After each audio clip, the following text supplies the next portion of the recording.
Баршаңызға қайырлы күн. Бүгін осындай шоколадты творожный пирог жасадым. Өте дәмді әрі нәзік болып шықты. Видеоның соңына дейін қарап, менің каналыма міндетті түрде тіркеліп қойыңыздар. Алдымен ерітілген сары майымызға қаймақты, одан кейін ұн, какао, қант және разрыхлительді барлығын салып бір ыдысқа дайындап қойдым. Барлығын шетінен салып араластырып қамыр елеп аламыз. Қажетті заттарды әдеттегідей описанияға жазып қалдыратын боламын.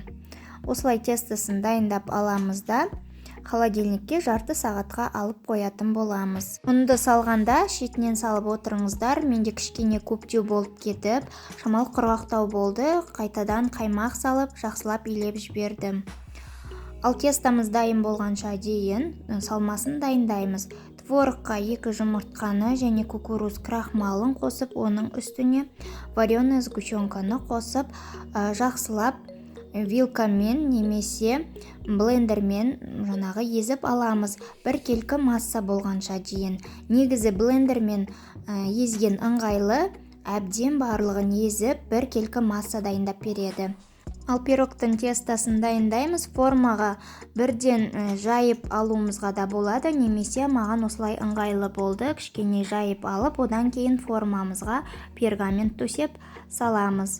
Барлығын біркелкі етіп жайып аламыз, одан кейін салмасын құйып дайындаймыз. Барлығын осылай жақсылап жайып аламыз.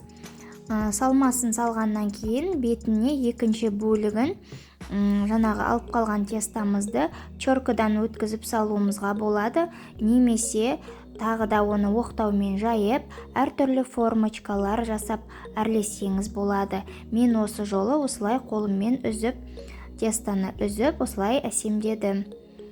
Өте дәмді болып шықты. Духовкаға 180 градуста 45-40 минутта пісетін болады.